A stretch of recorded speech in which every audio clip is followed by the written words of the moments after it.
And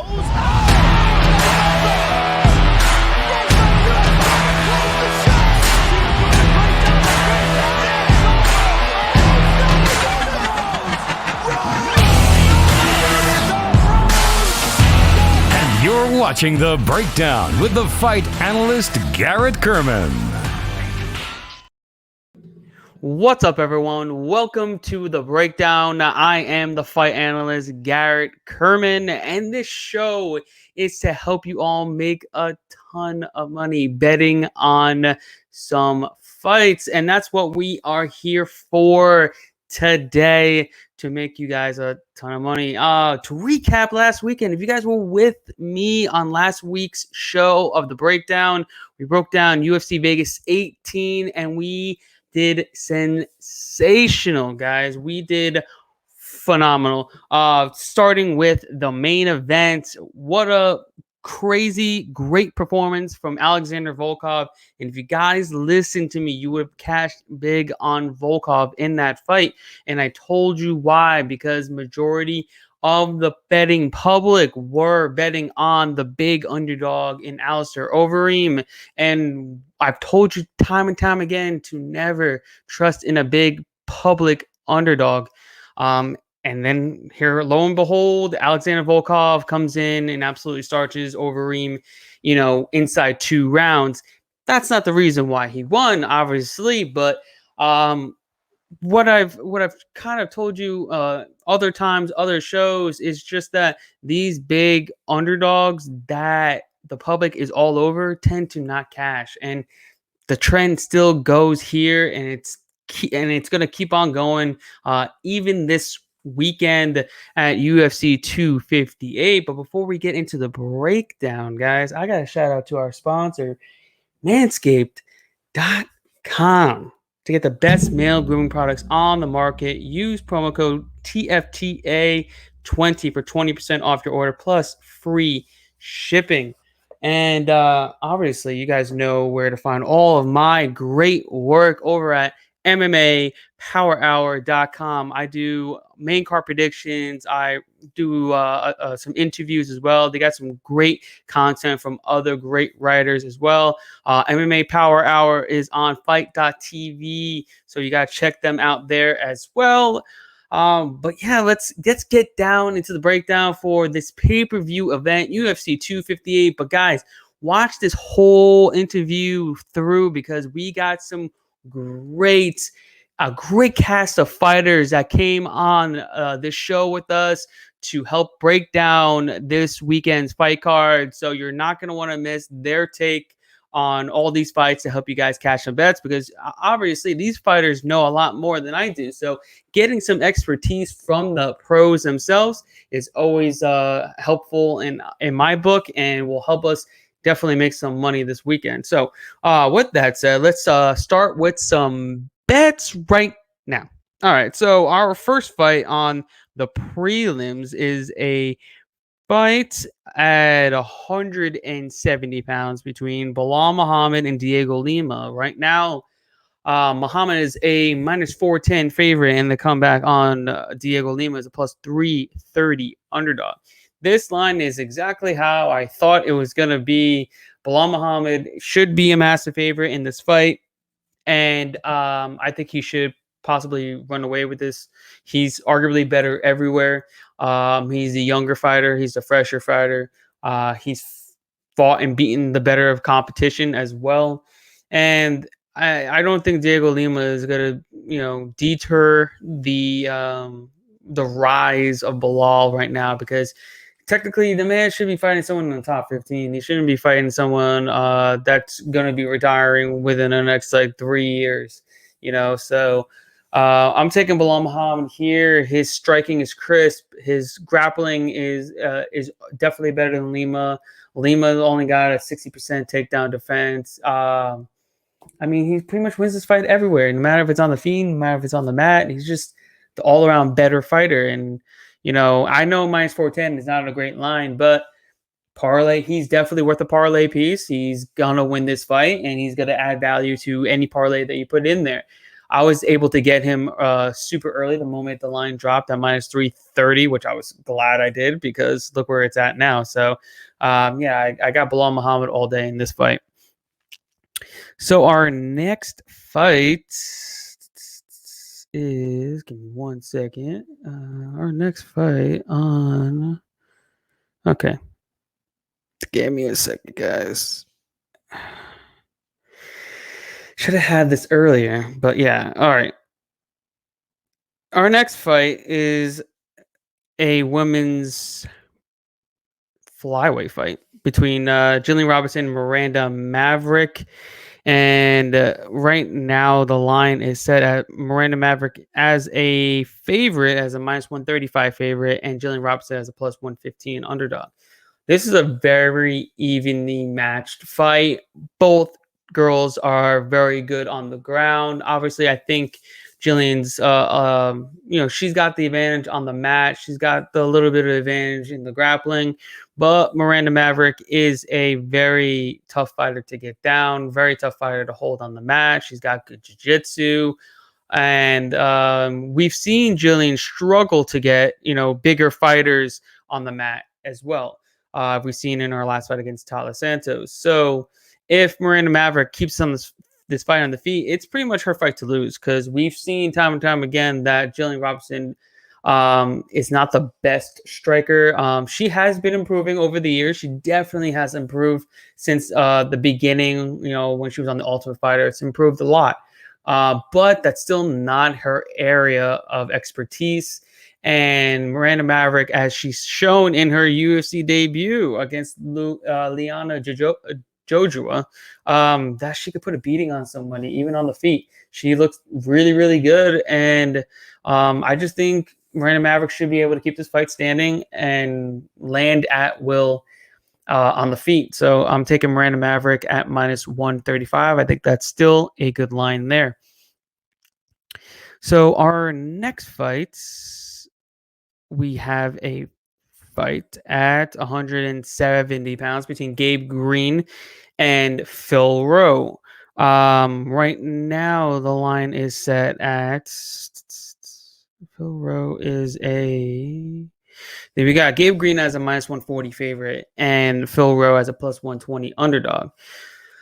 All right, so this is Phil Rowe's UFC debut after his win against Edmund Shabazian's brother on the Contender Series.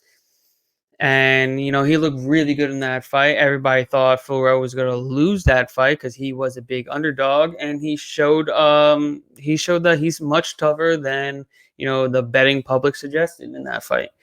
He's coming in much, much bigger than his opponent, Gabe Green. He's got about a 6-inch height and 8-inch. No, I think he's got a 5-inch height and 8-inch reach advantage. So he's massively bigger. He's 6'3". Gabe Green's only 5'10".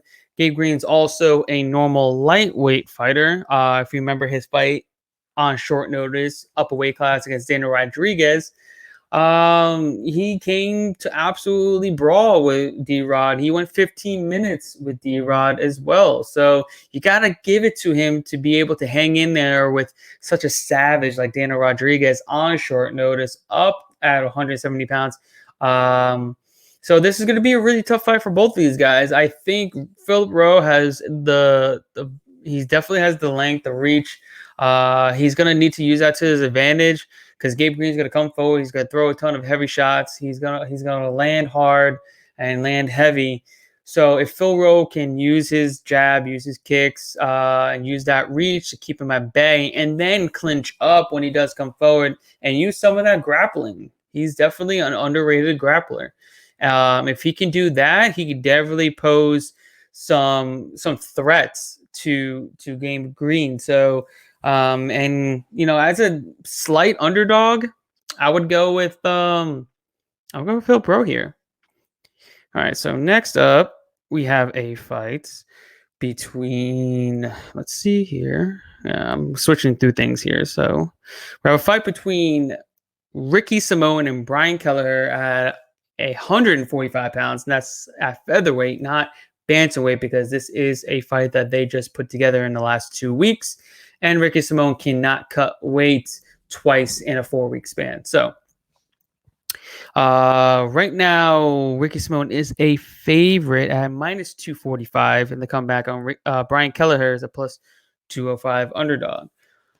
Ricky Simone looked sensational in his last fight over in Abu Dhabi against a short notice opponent, UFC debuter, and he just literally looked the best he's ever looked. I know it wasn't against the greatest of competition, but he went in there and got a finish. He didn't have to go to a decision. He didn't grind a decision. So being able to go in there and dominate a fight against a lower level opponent was a very good showing. And then coming in is Brian Kelleher, who hasn't fought in quite some time now, and he was supposed to fight Ricky Simone multiple times. Ricky Simone, he got COVID, and then Brian Kelleher got COVID as well. So it give or take. But I really don't think Brian Kelleher actually got COVID. He was one of those false positive. But when it comes to skills in this fight, Brian Kelleher has great power. He's very opportunistic. He's able to get a finish when the opportunity presents itself, whether it's by a guillotine, whether it's by a knockout, and he showed that in his past performances. So Ricky really does have to watch out when he just goes for relentless takedown after takedown after takedown, because one slip of the neck, Brian Kelleher can definitely can catch it and can put him to sleep. So. But with that said, I think Ricky Simone's striking, he throws more volume, he throws more output. And he just looked like he's gotten better since he moved to Team Oyama in his last two fights. He's progressed a lot, and he's looking to finish fights now. And that's why I really like. So I'm taking Ricky Simone here, minus 245. I don't think he gets a finish here. So you can get him by decision at minus 130. And I still think that cuts a lot of juice out. So I think that's a pretty decent line right there. So next up, we have a fight at a catch weight of 140 pounds between Andre Ewell and Chris Gutierrez, which is a new addition to UFC 258. Right now, it's a pretty close fight between these two. Gutierrez is a minus 140 favorite, and Andre Ewell is a plus 120 underdog. When it comes to this fight, Andre Ewell was scheduled to face Cody Stamann a week ago, but got a false positive and unfortunately had to pull out of that fight. And here he is just a week later, off a full camp, taking on Chris Gutierrez, who's taking this fight on a short notice. When it comes to length, my goodness, does Ewell have a crazy 8-inch reach advantage in this fight against Chris Gutierrez. He's going to need to use that very, very much because of the fact that Chris Gutierrez is going to try to smash his legs almost immediately. The guy, I think, averages 30 or 40 leg kicks per fight. So his game plan is to be able to hit those legs and stop the movement of Ewell and be a stationary target. And what Ewell needs to do is use that length, use that reach, and be able to come forward and make this a brawl, not a technical fight, because a technical fight, I think Chris Gutierrez will be able to win just by smashing that lead leg and then taking what's given to him once that opens up, his head and his body. So as long as Ewell can come forward and get within boxing range and don't get into kicking range, he should be able to land at will and be able to get out of the way like he's been doing in his most recent wins. And at a dog money on a guy that's had a full camp coming into this fight, he's long and he's lanky. He's got really crisp boxing. And I do think that the cardio will be a factor here as well. So I'm taking Andre Ewell as a dog, it's a pretty decent dog play here at plus 120. And I think the major factor here is that he's had a full fight camp for a fight, and he was getting ready for a wrestler. So his cardio should be in tip-top shape. And now he's getting a striker in Chris Gutierrez. So now he doesn't have to worry about takedowns, and he can go out there and do his thing. And that's be in your face and throw some bombs. So I'm taking Ewell here at plus money, plus 120. All right. Next up, we have a fight at 115 pounds in the women's strawweight division between Polyana Viana and Mallory Martin. This is quite evenly matched between these two women. I believe the line is also even close to it right now, as Mallory Martin's a minus 145 favorite, and Viana is a plus 125 underdog. Shows that this is a really close pick'em type fight. What I didn't like to see from Mallory Martin is that she got put on her ass by Hannah Cyphers in her last fight. But she pulled through. She fought through the adversity in the first round. She was able to get Cyphers down and ultimately finish her in round 2. So that was impressive there. And then Viana, I think she finally got a win of her own. I believe it was against Emily Whitmire. I'm not entirely sure. I believe it was against Emily Whitmire, and she got a armbar submission in that fight. Viana's a finisher. She's finished, I think, all but one of her wins. Yeah, but this is a really close fight. As far as betting wise, like I said in my other podcast, I'm not betting on low level women's MMA fights, and this is right in that ballpark. I hope they go out there and put on the fight, because I do think they will, because they're both really good strikers and they're both really good grapplers. But I'm just not putting my money. I can't trust either one right now. So I am full pass. But as far as picking a side, I would have to take. I'm taking Mallory Martin. I think she's she fights at a better camp. She's got the better cardio. So I'm picking her to win, minus 145. All right. Next up, we have a fight in the middleweight division between Rodolfo Vieira and Anthony Hernandez. Right now, Vieira is a massive minus 380 favorite, and Anthony Hernandez is a plus 315 underdog. All right, so this is pretty much straightforward. If Rodolfo gets his fight on the mat, he wins. If Hernandez keeps his fight on the feet, he wins. It just comes down to who is going to be able to implement their game plan the best. Well, I think Rodolfo should be able to get the early round submission here. The dude is absolutely massive for 185 pounds. The dude looks like he should be fighting at heavyweight. He is one of the GOATs in Brazilian Jiu-Jitsu. He's won numerous Jiu-Jitsu world championships in heavyweight and in open weight classes as well. So he is the bigger fighter. He's normally going against bigger guys in Jiu-Jitsu when it comes to grappling. So he's taking down guys that are much bigger than Anthony Hernandez. And Anthony Hernandez kind of looks small in terms of muscle when it comes to 185.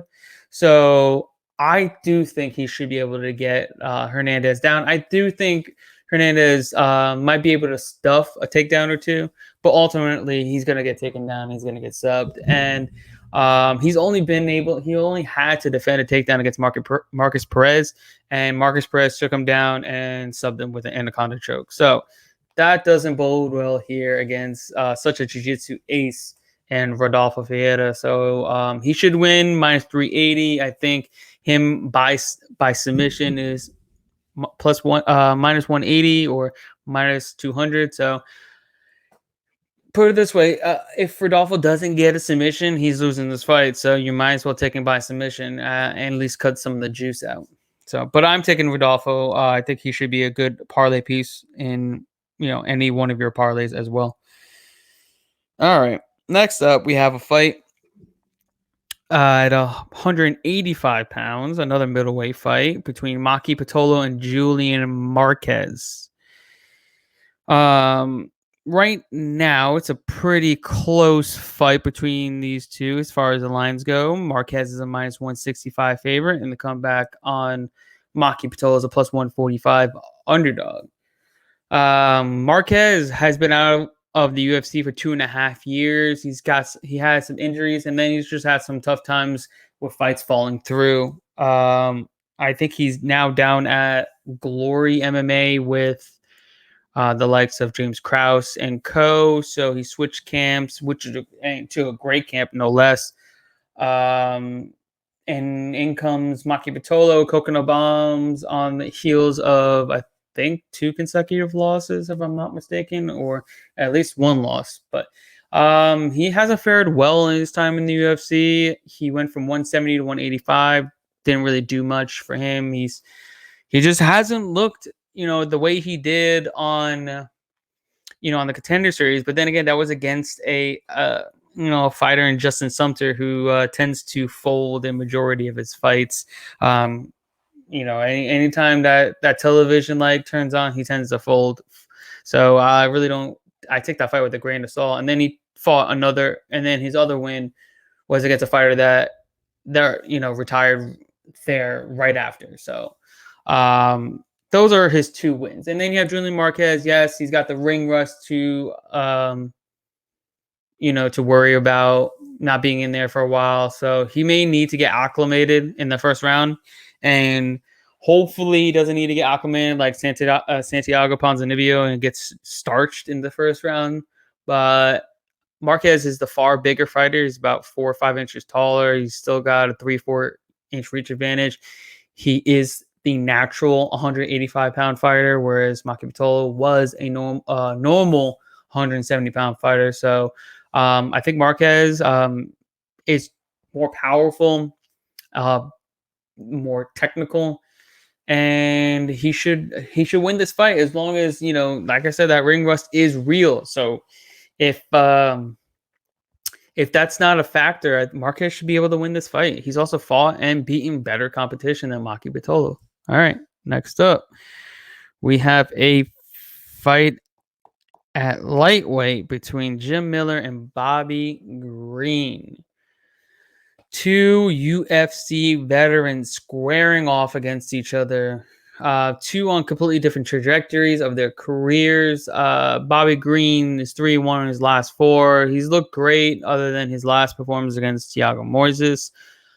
Then you have Jim Miller, who finished Roosevelt Roberts, which was very impressive considering Roberts was a heavy favorite. So Jim Miller cashed in as a pretty decent sized underdog. But Jim Miller is he's withered. He's lost a lot in terms of his fighting. He's up there in age. He's up there in fighting years. So the man's put a lot of wear and tear in his body. On the feet, Bobby Green will be able to outstrike Jim Miller rather easily, in my opinion. It just boils down to whether Jim Miller is able to get Bobby Green to do what he did against Thiago Moises. And that's where he got him to engage in grappling, where Bobby Green didn't really need to at all. It was very disheartening because I was big on Bobby Green in a fight that he should have won unanimously. And somehow he lost unanimously. It was absurd. It literally was absurd. But then again, if you look at it, it was Bobby Green's entire fault because there was no reason for him to engage in the grappling with Thiago Moises, who had absolutely nothing for him on the feet. He doubled him up with strikes landed and strikes thrown in every single round. He almost tripled him up on strikes in total. And then he goes and tries to grapple with Thiago Moises, who is a legit black belt. And, we've seen him finish guys like Michael Johnson when he was losing the fight. So it was just a very odd game plan, knowing that you have such a massive advantage on the feet and you go and you grapple. So I'm just weary going in and betting on Bobby Green again, even in such a favorable matchup, kind of shying away. I might live bet it, or I might just bet small on Green by decision because that's how he wins all his fights. But very, very small because majority of his wins by decision are split decision wins. So and majority of them don't go his way. So be very, very cautious if you're betting on Bobby Green here. I'm telling everybody, even though he should be dominating, the judges just don't like his way of fighting. I don't know what it is. Maybe it's his showboating. Maybe it's that he goes to the body too much. He doesn't throw to the head too much. I don't know what it is, but be very cautious of going all in on Bobby Green, even if he wins unanimous decision and he absolutely dominates, right? It is what it is. I've been burned too many times on split decision losses or BS losses like his last one against Thiago Moises that I don't want to go crazy betting a ton of money on Bobby Green. But I do have Bobby Green winning this fight. All right, so next up, we have a fight between Kelvin Gastelum and Ian Heinisch. The line right now for Ian Heinisch and Kelvin Gastelum is a minus 230 favorite, and Ian Heinisch is a plus 190 underdog. Yeah, these are two guys that I really don't trust with my money either, to be honest with you. I do like the over 2.5 rounds. I think it's about the same line as Gastelum at minus 230. So, and I'm pretty sure neither one of these guys are going to get finished. Heinisch doesn't get finished normally. Most of the fights go to a decision, win or lose. Then you have Gastelum, who's fought the who's who of the welterweight division. He's fought the best of the best. He went to a close war with, Israel Adesanya. He had a closely contested fight with Darren Till. And this is a pretty big step down in the competition going from those two fighters to Ian Heinisch. When it comes to skill for skill, I still think Kelvin Gastelum has it. He still has it left in the tank. He's not worn out. He's still fairly young. He's not old, and he's fought the much better competition. I just think he's going to be able to throw more volume. He's going to be able to land more and bigger punches. And I just have Kelvin Gastelum winning this fight, but it's just not a fight I want to go ahead and lay my money on. So I'm kind of gonna pass when it comes to betting wise, but I do think Kelvin Gastelum gets his hand raised here and finally gets back into the win column.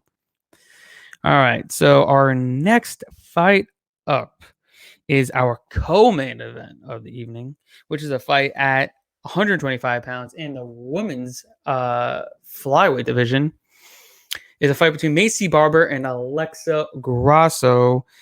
And right now the line is Alexa Grasso as a slight minus 125 favorite, and Maycee Barber as a plus 105 underdog.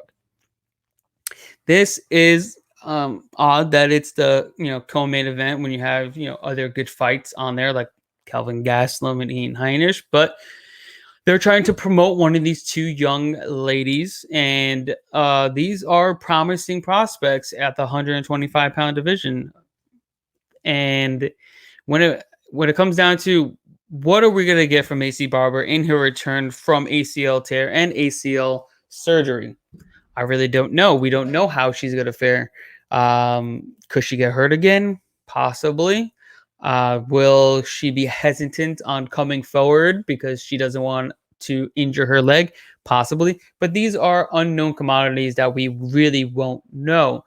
When it comes to striking, Alexa Grasso is a far more technical striker, and she has yet to lose a fight where she wasn't taken down. So in all of her fights where she's been taken down, not all of them that she's lost, but all of her losses, she's been taken down in those fights. And when it comes to striking, if she's not getting taken down, she's winning her fights. Her striking is very, very good, very, very crisp. She looked good in her flyweight debut, unanimous decision victory there. Absolutely dominated the striking exchanges. And her sprawling has gotten better. It looked good against Carla Esparza for the most part, but unfortunately she lost that fight. But she was given it to Carla on the feet. Maycee Barber, she is super aggressive on the feet. All of her 4 wins have come inside the distance via knockout. So she's got power as well, but she's not the most technical fighter when it comes to striking. She's just looking to come forward, land heavy shots, put you away. And I don't see that type of style really working well against someone like Alexa Grasso. What Maycee Barber is going to really need to do is use that underrated grappling of hers and get this fight to the mat any way, which way possible, because that's where she's going to have her advantage. But I will go with the latter here. I don't see Barber landing the takedowns. I don't see Barber possibly even attempting a takedown. And I'm taking Alexa Grasso here, minus 125. We're getting a good line. I would even take her by decision, which will probably get her at maybe plus 160. Not really entirely sure, but I'll run those parts. I don't have the props out just yet. So, all right. So we're here. We're finally here to the main event of the evening. A fight for the welterweight championship of the world. A fight that we've been waiting for months. They've been putting it off, but it's finally here. Fight between Kamaru Usman and Gilbert Burns.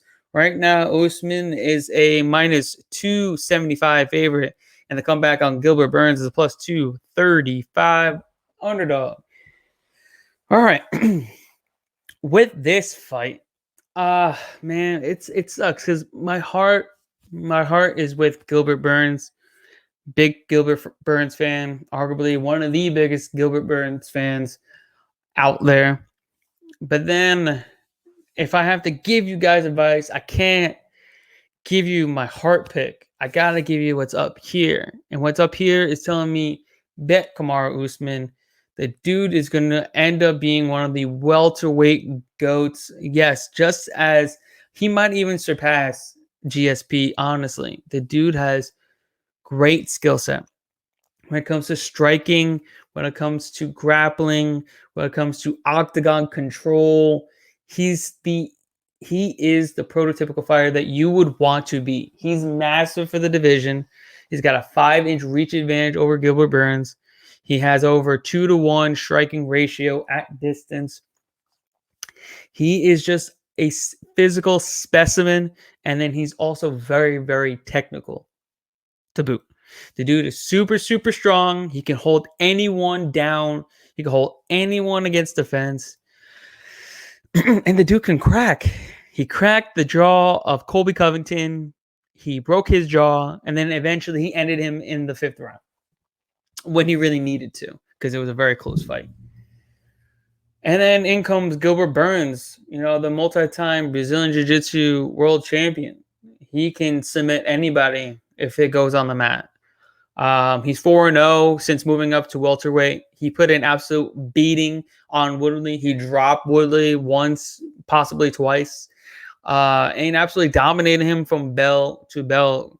Gilbert Burns looked like a completely different fighter once moving up to 170. He looks refreshed. He's not killing himself trying to make the weight cut. And his cardio has been great. He went 25 minutes, no problem against Tyron Woodley. But then again, Tyron Woodley wasn't really pushing any type of pace that, Kamaru Usman will be doing. But he looks sensational. He has looked sensational. He deserves this title shot. They know each other very, very well, which is why I think both these guys are going to come out a little tentative at first, because they're going to wait for each other to move first to see if either one of them has brought anything new to the table.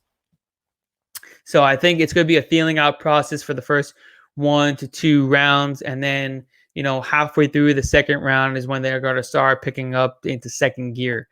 But when it boils down to, I just think Kamaru Usman he's just the all around great fighter, guys.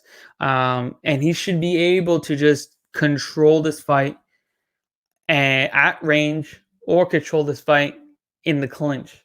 Gilbert Burns I feel like he's going to need to get this fight out of there within the first half of the fight, because, the later the fight goes, the more Kamaru Usman's going to rely on his grappling and just be able to, hold him down and wear him out. And that's when Usman's just going to be able to take over. So as long as Usman is be able to get out of the first 2 rounds without getting starched or without getting subbed, which I do think he will, I think he runs away with this fight and has a unanimous dominant decision victory. And with us on this week's breakdown is none other than one championship's featherweight contender, Troy Worthen. What's up, man? Thank you so much for coming on the podcast with us. How's it going? What's up, man? I'm doing well. I do fight at 145 in one championship, but I am a bantamweight, though. Oh, okay. So how does that work? Because I really haven't interviewed much of one championship fighters. So how does the weight classes and the weight cut and all that differ from any other organization? So, yeah, it is a little confusing because it shows all my weigh-ins at 145, so people do think I'm a featherweight. But essentially, we just do a 2-day weigh-in, and you have to pass a hydration test as well both times when you make weight. So they essentially just move every weight class up to the next weight class. So the 135ers weigh in at 145, 145ers weigh in at 155, 155ers weigh in at 170. So everybody just kind of moves up a weight class to make sure that everybody's weighing in hydrated. So you kind of fight it, you're walking around weight. I don't cut weight per se, but I do lose weight throughout camp to get in shape to make the weight class healthy. And I mean, I don't know why no one else is doing it. It's really not that hard. Yeah, they just do a 2-day weigh-in, so make sure guys aren't doing a drastic, crazy cut. And I've never felt better at weigh-ins, so it's one of my big parts of staying with one championship is I just love being healthy. So that's great. I mean, I didn't know, because I don't know the weight cutting business, obviously, but when it comes down to it, you feel this is the way it should be going throughout the board instead of having these guys cut 30, 40, pounds or whatever they cut, right? Absolutely. I think this is the future as far as the sport goes. Eventually, everybody else is going to hop on board. I don't know why no one else is doing it yet. They've moved to the earlier weigh-ins. At first, everybody thought that was going to be a complete wash, and that was never going to work out. And now every weigh-in's at 10 a.m. So I think eventually we're going to move to the hydrated 2-day weigh-ins. And I'm just glad I'm a part of a company that already does it. So yeah, that's great. Easier. So how is training at Sanford MMA? I know it's kind of new in your career. How is that opposed to training where you used to train out in Asia? And how is the traveling going between here and there? I mean, Sanford's been great. They've been really good to me ever since I got there. It's different. There's a lot more wrestlers in the room than I had in Asia. It's a huge team. At Evolve, we had a small team of fighters. So you have a lot more bodies and you probably get a little less one-on-one coaching. At Evolve, I had a lot less bodies, but a lot more one-on-one coaching. So, there's give and take everywhere and there's pros and cons. I wouldn't say one's better than the other. Evolve was a great experience and Sanford's been a great experience so far. But yeah, I've only been here a short time. I'm still getting into the motion with the coaches and all getting on the same pages and stuff and learning each other's styles. But, I'm looking to have a much better performance my next fight than I did in my last one. And I think now that we're all comfortable with each other and I'm settled in over here that it'll show. Yeah, it's not like you look terrible in that performance. You faced arguably one of the best guys over in one championship. So there's no fault there. You're still 3-1. That was your first, professional loss, if I'm not mistaken, too. So coming in, what did you take away from your first professional loss? Even though it was a really hard fought loss, it's not like you got finished or anything of the sort. It was a great performance. So don't take that away from anything. But what did you take away from that first professional loss? I mean, anybody that knows me knows I'm my own toughest critic. So I think that was a terrible fight. Yeah, I was not happy with myself. As soon as the fight was over, I was really upset. Whether I got my hand raised or not, I would have been super upset about the performance. I just never really got into the flow in the fight. I was loading up a lot, I was just not a great performance. I mean, a lot of people say that fight could have gone either way. They said I could have got the decision, but it shouldn't have been close in my eyes. Most of the fight was on the feet, and I think I'm a much superior striker to him, so it shouldn't have been close. I should have probably finished him So yeah, I was pretty upset with it, but just takeaways, just got to make sure that it doesn't happen again. I think I might've been in the wrong mindset for the first time. Usually when I go into fights, my mind is on just finishing the fight. I'm going in there to hurt my opponent. And that's no ill will against them, but that's what we do. And I'm trying to go in there and finish fights and get out of there healthy. And in that fight, I think just because of the ranking, it got a little in my head and became more of a competition. Like I was just trying to win a competition. I wasn't going to war. So I was a little bit more okay with like not just pushing a pace and trying to finish him. I was kind of playing for points and holding him against the cage and stuff. And that's really not my style. So I think it showed that I was uncomfortable in the fight. So I'm looking forward to this next fight, just going out there and expressing myself better. So yeah, the things I learned is, I've known it before, but I guess I just let it go over my head, is the fact that the numbers don't matter. None of that matters. He's just another body in front of me, and I have to finish it. So just stay in the right mindset and go out there and finish fights from now on. Yeah, I got you. I mean, like I said, it was a really, really good performance. So it was a close fight, tough opponent. So it's not like it was just some bum that, you face off against. So don't take much to it. But when it comes to moving forward in, 2021, what can we expect, in one championship? Are you going to be, trying to fight as active as possible? Are we going to see you very soon? How is that going? You guys will be seeing me soon. I did sign a contract. I do have a bout agreement. I can't release the date or the opponent yet, but it'll be coming up, and I think that we'll be able to release it soon enough.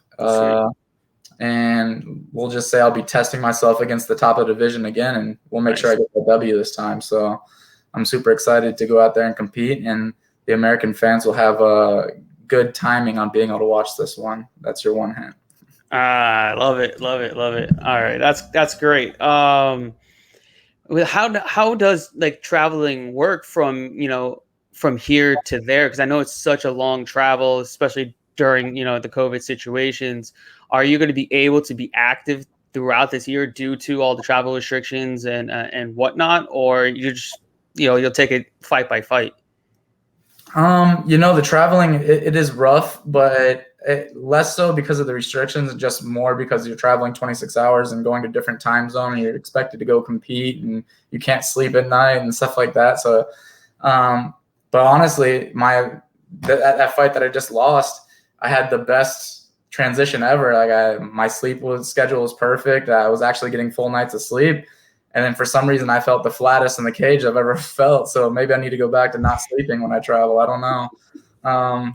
But the travel, as far as restrictions and stuff, it hasn't been too bad. The Singapore government's been doing a really good job at making sure that we get over there safe and healthy. No one's failing the COVID tests, and we're getting in and out. We haven't had any problems between the United States and Singapore since it's been open. So I expect to be able to go back and forth and fight as much as possible.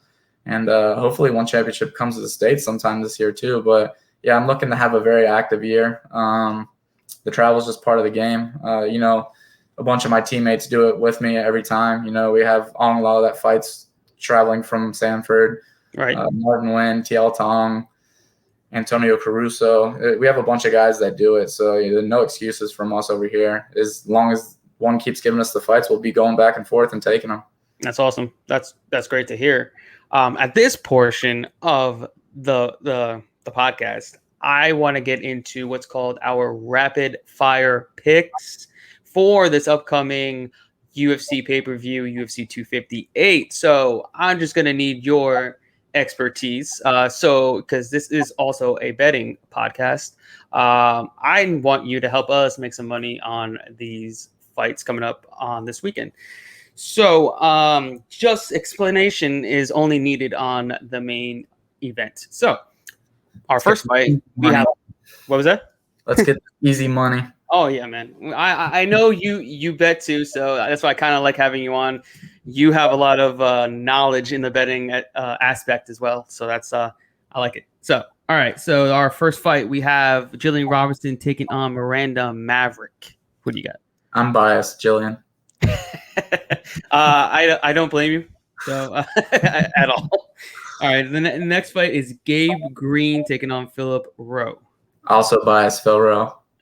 I like it there too. Two I know Florida people in this card, so two Florida people. All right, next up you got Ricky Simone taking on Brian Kelleher. Ricky. Like it. Yep, I'm on Ricky as well. Next up, Polyana Viana taking on Mallory Martin. Polyana. All right. Next up, Diego Lima taking on Belal Muhammed. Belal Muhammed. Yeah, I like that too. All right. Next up, Rodolfo Vieira. I'm worried about my names. And Anthony Hernandez. Rodolfo, and you better put the money on the submission. Minus 200. I'll take it. All day? All day? Yeah. Well, then again, Anthony Hernandez did get subbed by Marcus Perez, so I kind of can see it. Yeah, and Rodolfo's not Marcus Perez. That guy's no, he's legit. He is legit. So I'll take your advice there. Bobby Green taking on Jim Miller. Bobby Green, and it hurts my heart. I've lost so many decisions with Bobby Green. It's just like I don't want to bet him, but he should win this fight. Bobby's a little different, man. He's a little more consistent these days. I know. And then he gets screwed in that fight with Thiago Moises. I was devastated with that loss. I felt bad for him. It was a decently close fight, but yeah, I thought Bobby took that. Yeah, and my pockets hurt on that as well. All right, so next up we got Julian Marquez taking on Maki Pitolo. Not confident, but I'll take Julian on that one.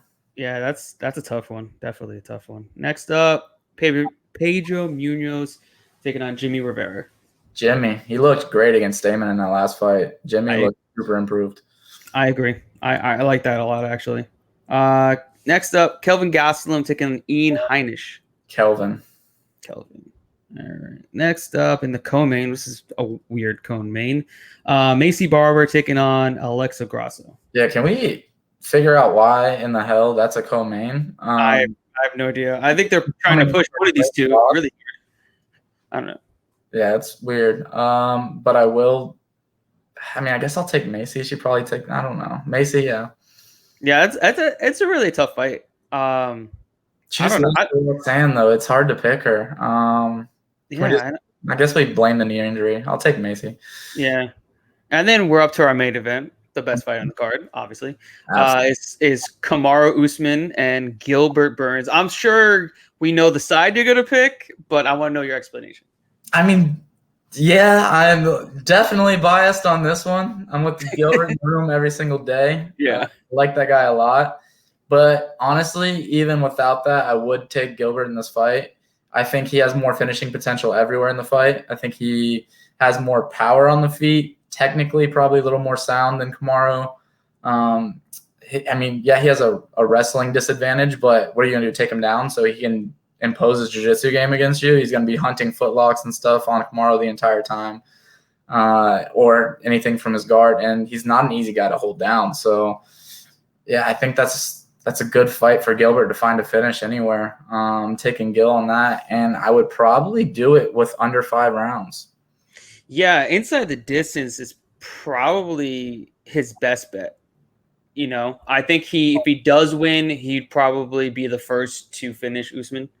That kind of makes a lot of sense. It's bet against Usman in a decision. He's never lost a decision. He's only been finished. Or only lost one fight, and he got finished by a choke or something. Yeah, exactly. Yeah, you're right. And king of cage control, so good luck beating him on a decision. I think if you're gonna bet on that, you definitely take Gilbert inside the distance or Kamaru in 5 rounds. I don't think Kamaru finishes Gilbert anywhere. And I think if Gilbert wins, it's inside the distance. So I would take either one of those fights, maybe both, depending on what the lines are. Well, I know right now, Usman by decision is plus 130, and Gilbert Burns inside the distance. Actually, let me check that out, because I think it's got to be, since he's a plus 200 something underdog, he's got to be plus 400 inside the distance. Yeah, it's got to be double money on that. He's a pretty big underdog.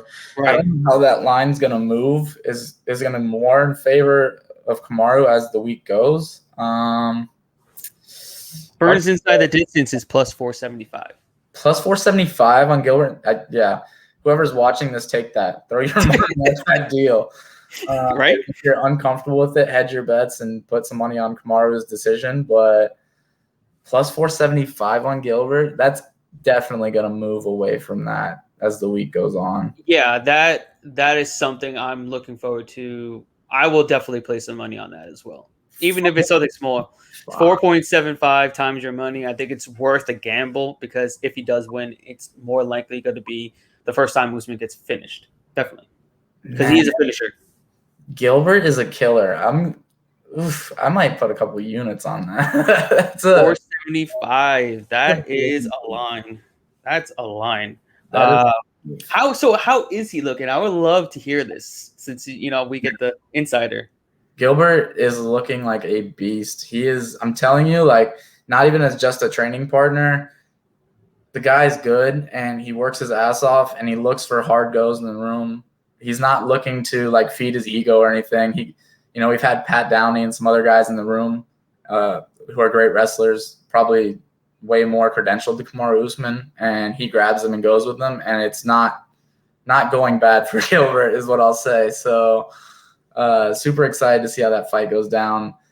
We have plenty of wrestlers in the room. We have guys like Logan Storley who are his credentialed as Kamaru. I mean, nothing against Kamaru. He's an amazing wrestler too, and he's beaten more credentialed wrestlers. He mauled Woodley, who's a Division I guy. So, not saying that he can't impose his game plan, but Gilbert's been getting really good rounds with the highest level of wrestlers and not too concerned with that part of his game. He's probably in the best shape I've ever seen him in. He's pretty lean right now. He's a problem. He's definitely going to be a problem, and he's getting plenty of jiu-jitsu work in. The striking looks great. No injuries. I think he's like probably this is one of his most healthy camps. I mean, this is my first time being with him in a camp from Sanford, but from what I've heard in previous camps and stuff, and he's healthy. He's in good shape. He's ready for this one. He's had a long time to recover and be healthy because of the layoff since he got COVID and got taken out of the last fight. So, plus 475, take Gilbert on that. That he's ready to go. If he's going to win the world title, this is the time to do it, and I think that's good money. Yeah. That's not bad at all. I'm by the way. What's your opinion on that? Since I'm a betting man, it sucks because like literally my favorite fighter in the entire UFC is Gilbert Burns. Like the really? Yeah, he is my favorite fighter. I don't know. I just like him as a person. He's super humble. I've met him once. It was literally passing by, took a picture of me, that type of thing, and I just like his game. I love jiu-jitsu. I loved watching his jiu-jitsu matches. His striking has ever been improving, and he's just gotten better, and he's just worked his ass off his entire career to get to where he is, and I just like that about him. So he's been one of my favorite fighters since the get-go, since he came into the UFC. But that's interesting. I respect that because I love Gilbert, but I've never heard someone say that he's their favorite fighter. So that's interesting. Like maybe we'll get the champ on your show after you get the belt. I would love that. I've been following him. He actually follows me on Twitter too, so I thought that was pretty cool. Okay.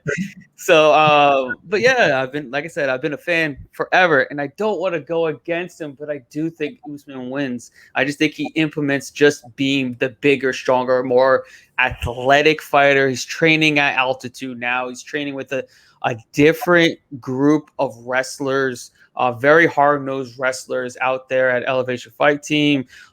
He's got Trevor Whitman in his corner. He's kind of like a wizard there. I think getting away from what he was doing, I think he's implementing a lot more grappling, a lot more wrestling than he did when he was with Sanford, where he was striking with Colby Covington, which was kind of odd because I think he was losing that fight up until that fifth round where he actually was able to break the draw. Well, not break the draw at that point, but he ended Colby at that point. But I just think the switch, the elevation, the cardio will be there for 25 minutes. If Gilbert doesn't get a submission or finish within the first 2.5 rounds, the cardio may take a factor at Gilbert if he's trying to defend takedowns. He's trying to get off the cage and just if Usman's just making him work for the first half of that fight, I think it could really winder and wilter down Burns over time. But that's just how I see it. That may have just lost your shot of getting on the show. That's just how I see it. I don't want it to happen. So I'll leave that part out when I try to get him to come join.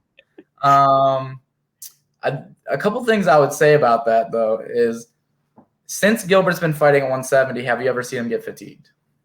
No. He did 5 rounds hard against Woodley and was having a conversation. You know, he was beating the shit out of him. He's in great shape ever since he's been up 170. I think the cardio issues is kind of like something that hangs on from when he was fighting at 55.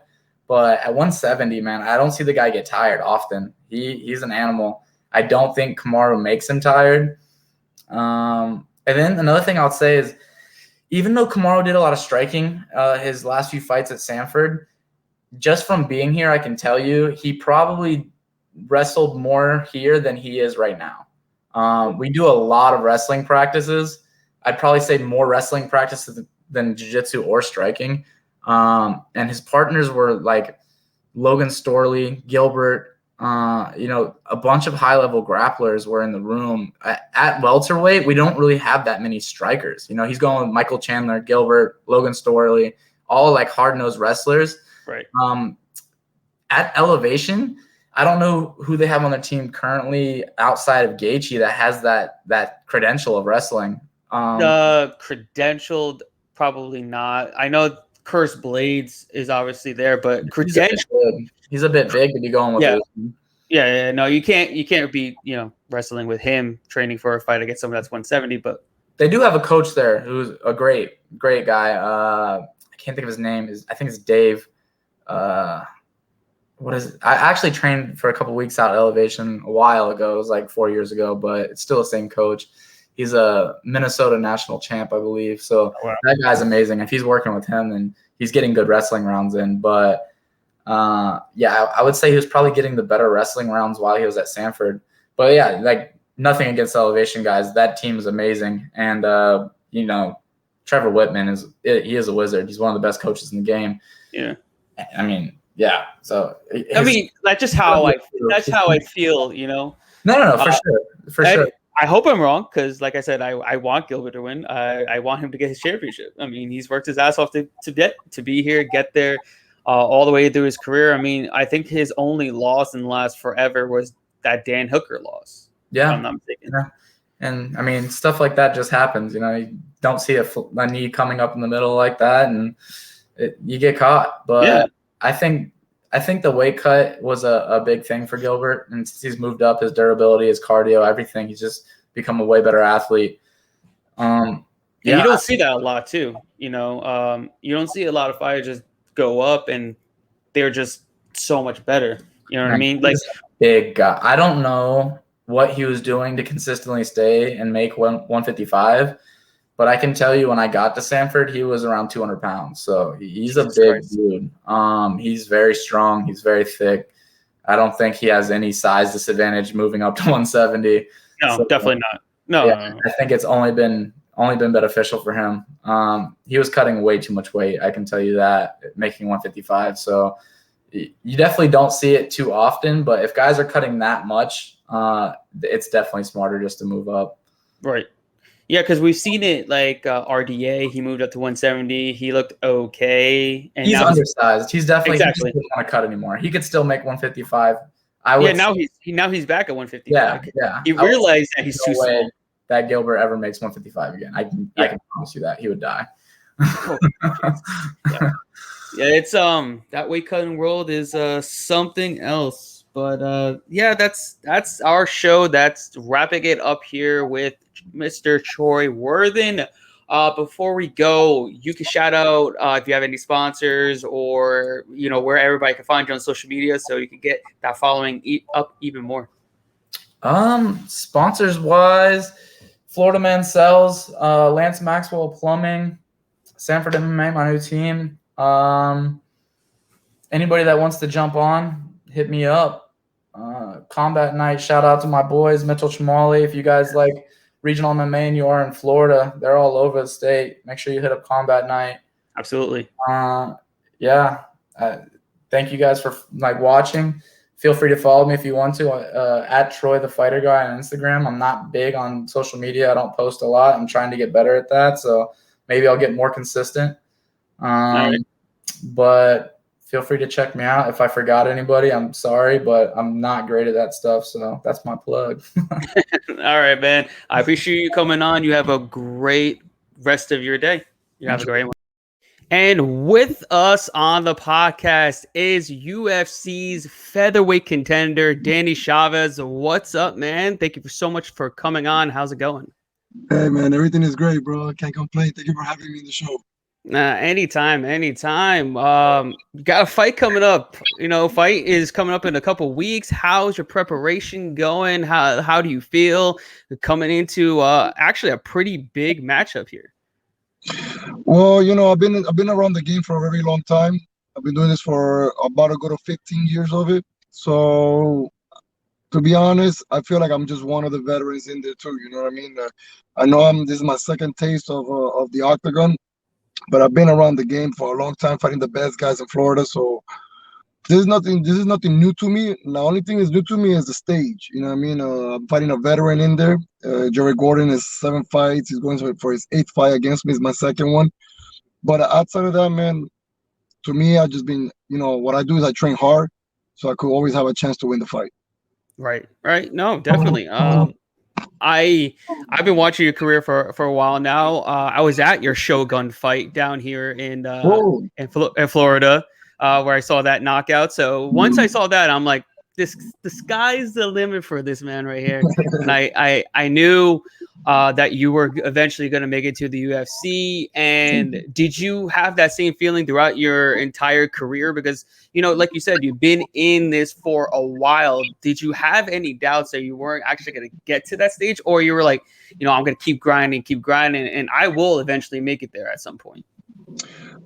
Actually, I think earlier in my career, you believe in it, but not as strong as I did now. You know what I mean? I think as I got older, I believed in it more. You know what I mean? I think like when you're young, you're so young and unexperienced, not only in the cage and in life and everything. You let a lot of doubts come into your head. It's kind of like saying my coaches would tell me you had all the talent to be in the UFC.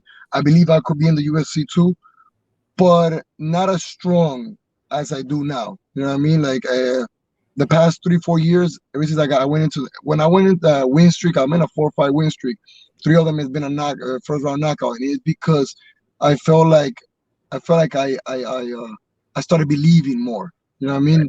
Like, it's not that I didn't believe before, but like I said, I think being young and it's just being, we're all different, man. And I have my own personality. I think I'll be too hard on myself.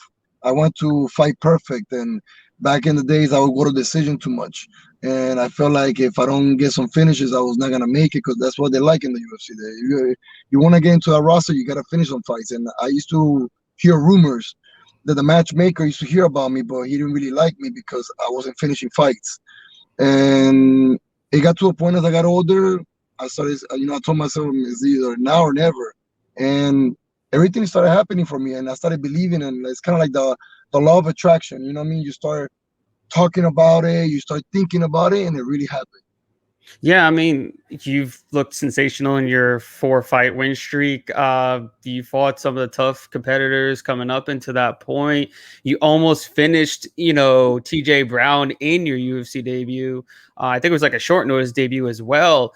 How was the preparation coming into your first UFC fight? How was the nerves? How was, how did it all perspire? And what were your thoughts like while the fight was going on? Going into that fight, I had just recently fought for the Global Legion title in July 18. I got the news about July 27, if I'm not wrong, July 28. So, and I finished my fight in the first 2 minutes of the first round. So I don't feel like my body didn't get any, didn't wear I didn't get it worn out. I felt healthy. I felt like I didn't get to, I didn't go 5 rounds of grinding and stuff like that, where, your body could get tired and stuff. I feel great. So I feel like going into my UFC debut, I still carry some of the shape I had for that 5 rounds, because I was getting ready for 5 rounds, Right. and this was 3 rounds. So I feel like I still kept in shape. And, the only bad thing I did wrong was I didn't know I was gonna fight in the UFC, so I was munching a lot. You know what I mean? Like after the fight, I was celebrating my title. I started eating like crazy. I went up a weight, and I was a little heavy when I got the call. I was like, whoa, now I gotta train and cut weight in 2 weeks. I had to cut 26 pounds. Damn. So it was and I couldn't focus just on the weight. I still had to train that 1 week because it was 2 week notice. So I used 1 week to train and 1 week to cut the weight. Damn. It was a hard weight cut. But everything was great. I think like I was still in fight mode mentally. So I feel like going into my UFC debut, I didn't have no jitters. I was not nervous whatsoever.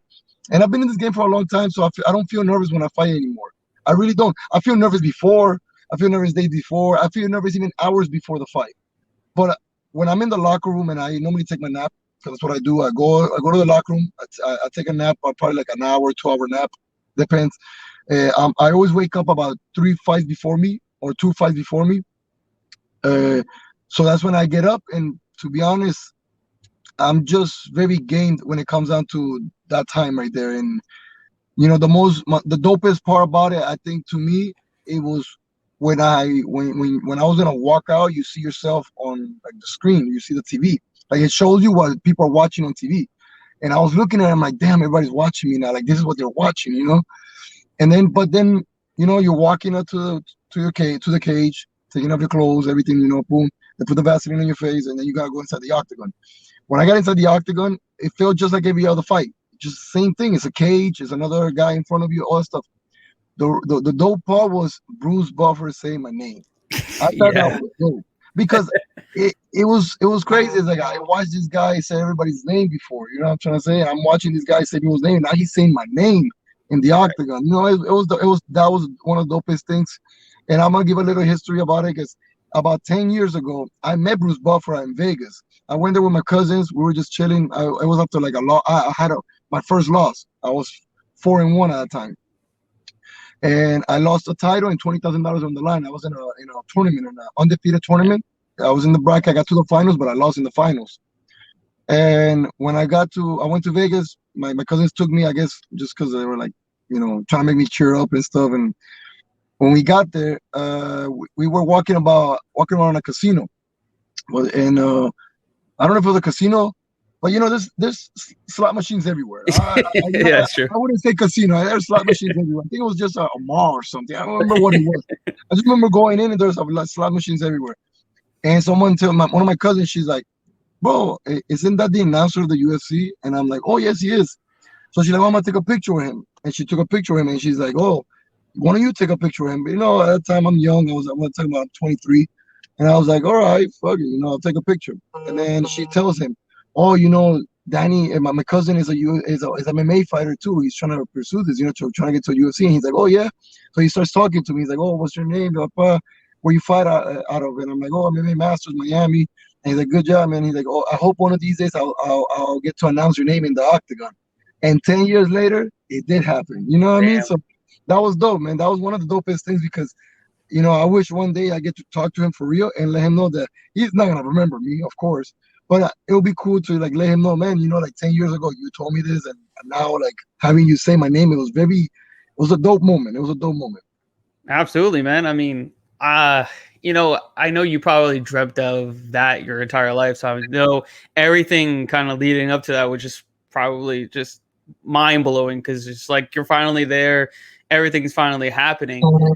Coming into this fight, this is you're not getting any type of easy fights coming into your UFC career. I mean, TJ Brown is a legit, fighter. He's tough as nails. Then you got Jared Gordon in his second fight at featherweight.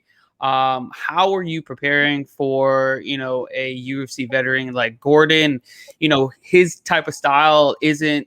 Actually, it's kind of the same as TJ Brown, actually, if you really look at it. They're both brawlers and they like to grapple a lot. So how do you think you're going to fare with that kind of style again against, a much bigger name and I can't think kind of a harder opponent? Well, I really believe TJ Brown was a better athlete. You know what I mean? But I believe they're both the same style. The difference is that, when you look at it, you think like Jordan Gordon is better just because he has some W's in the UFC, and TJ has only 2 losses, even though his first fight he was actually winning the fight until he got caught. Right. Uh, you know, I fought a lot of wrestlers through my career. 3 of my losses, 2 of them were wrestlers. You know what I mean? And one of them, I kind of lost a little bit on the ground as well with him, but that was years ago. I'm a different guy. You know what I mean? And I was a wrestler too. People don't understand that. That's the funny part about everything, that everybody think I'm just a striker. Look at my first 7 fights of my career. I was the wrestler. I got beat by guys that would just out wrestle me, and I got more. They out wrestled me. They were better wrestlers than I was, but I was the wrestler. My game. But I'm a big George St. Pierre fan, and I used to adapt that style where I was striking up to get the takedown and dominate them on top, and try to look for the submission or the finish from top. So for people to think like, oh, it's just gotta take him down, he doesn't have ground, bro. I'm a black belt in jiu-jitsu, and wrestling is my thing too. I love wrestling. All my fights, no matter what fighter I'm fighting, I always work on my wrestling. Because one, if the fight does you end up clinched up and you end up wrestling, you got to be ready for that kind of endurance, that kind of cardio. Right. So I always wrestle. Ask anybody. I always tell them, man, one of the things I use for cardio the most, like to get ready for fights, is wrestling. You know what I mean? So I wrestle a lot. And my takedown defense through the years has gotten so much better. Like it's hard to take me down. I feel like, not to compare myself, but I feel like, how Jose Aldo used to have a great takedown defense. I feel like I got the same way. That's what I do. The difference is that as I kept fighting and through experience and through the years, I realized I have a more successful style by me striking and being more defensive wrestler and only be offensive when I wanted to. You know what I mean? Early in my career, that was the main goal: be the aggressive wrestler. And then it was kind of like striking was like the second thing I'll do. You know what I mean? So now it's the other way around. I strike more than when I wrestle. I just use my wrestling to stop the takedowns and wrestle when I wanted to. You know what I mean? Now I start the game plan just with the wrestling the whole entire time. But I wrestle all the time. I wrestle almost, I'll say, 4 times a week. You know what I mean? Wow. I wrestle a lot. Yeah, especially against the wall, because that's the new thing. And let's be honest, wrestling against the wall is one of the biggest things. People put you in the cage, and they're trying to take you down from the cage. It's a different wrestling than being in the middle of the cage. People just taking shots at you. You know what I mean? Right. So I feel like Jared Gordon is similar to Tia Brown. The only difference is that I feel like he's a lesser athlete. You know what I mean?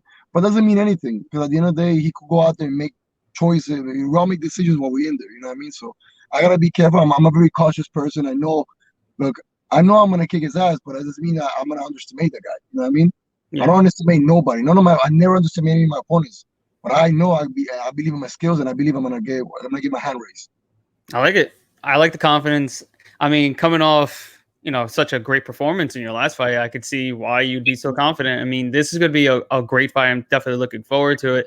And I like how you implemented a lot of leg kicks in your game plan. But obviously, I know that's part of your game plan coming from, MMA masters. Are we going to see more of the same in this fight? Because I love betting on guys that use the leg kicks. As we've seen, it's such a great advantage using a leg kick heavy game plan. It's been the craze going on, in the UFC. Can we see much more of that to open up your striking and everything else? Yeah, I'm always gonna fight my fight. You know what I mean? I know exactly what Jared Gordon likes to do. Well, not 100%, but you have to understand that as I watch Jared Gordon fight, like some of his videos, yes, I see some things he does and everything, but you have to understand that the guy across from Jared Gordon is not me. It's the other guy that he's whatever opponent he's having. He's always gonna give you a different looks. You know what I'm trying to say? So people could always have a game plan against me, but you haven't fought me. You know what I mean? I bring a different technique. I have great footwork. My kickboxing, I bring great kickboxing. I bring speed and power. I believe I'm the fastest guy in the division. I believe nobody has my speed. That's one thing I do believe. Like, nobody has my speed. You know what I mean? There's guys with power, give them that, but nobody has my speed. And the number one thing, nobody's as smart as I am. I believe I'm one of the smartest guys in the UFC, not only in my division, in the UFC. You know what I mean? Like I said, I've been in this game for a long time, and I study it so hard for a reason. I trained this so much for a reason. You know, I, my first, I'll say, like, of course, as you get older, it's different. But early in my career, I was addicted to the sport. Like I was like an encyclopedia of MMA. You know what I mean? Because I was very addicted to the sport. You know what I mean? I'm not Yeah. saying I'm not no more, but I'm part of the sport now. It's different when you were a fan. You know, it's different when you were coming up as a white belt, blue belt, purple belt. You know what I mean? And you have your first amateur fights. It's different. Now that I'm part of the sport, I do a lot. You know, it's just I don't get to be such a fan. You know what I mean? Yeah, it's different for me now. You know what I mean? Now I'm actually displaying everything I actually learned through all these years. You know what I'm trying to say? And if he puts that leg there, I'm gonna take it. You know what I mean? It's just there's no saying that. Hey, if he leaves his chin there, I'm gonna punch it. You know what I mean? Like, Right. and he knows that. And he knows that. And I believe he's gonna come in crazy to try to like close the distance, take me down. He's not gonna try to give me space, but can you do it? I don't think so. Yeah, I mean, I think it's gonna be a great fight. I think it's a fight that's definitely gonna be under the radar because you go out there and bang with anybody. You put on a show no matter what. You know, you got three knockouts in your last four, so I'm definitely looking forward to it. But as far as like after this fight, can we expect, more fights to come? Are we looking for an active 2021? Are you looking two more fights, three more fights? How active are you looking to possibly be? Well, I want to be as active as I can be. Probably like 3 fights in 2021, probably 3 or 4. I hope everything goes the right way. The number one thing we as a fighters have to make sure is that we're healthy. You know what I mean? Because health comes into it. I wanted to fight December. This past December I wanted to fight, but I couldn't because I did get hurt a little bit in the TJ Brown fight. People didn't know that. You know what I mean? I got a little hurt.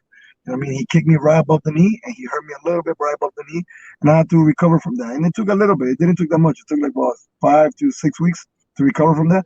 And I had 2 weight cuts in 1 month going into that fight. That was my second weight cut in 1 month, and I blew up too. You know what I mean? I retained a lot of water once I started eating again and drinking again. I blew up like crazy. And then at the end, this contract came in on November, and they told me, oh, another thing too, I forgot, I caught COVID on November. And that's another reason I couldn't really take a fight in December. COVID came in and kicked my ass for 24 days. I had it for 24 days. Well, so, and COVID doesn't play, man. And people think like, just because I didn't have the fever, just because I didn't have some of the symptoms, the only symptoms I had was I lost my sense of smell and taste. But I did feel the cardio. Like when I came back to the gym, and my first 2 weeks was crazy. Like I'll be grappling and I'll take people's backs and trying to choke them for like about a few seconds. And yeah, my arms were giving up and I was breathing heavy. And I was like, yo, my cardio, like that really affects your cardio. Yeah. And once I signed the contract, like I said, I already knew I was going to fight February. So it gave me enough time to recover. It gave me enough time to start to peak the right time, the right way.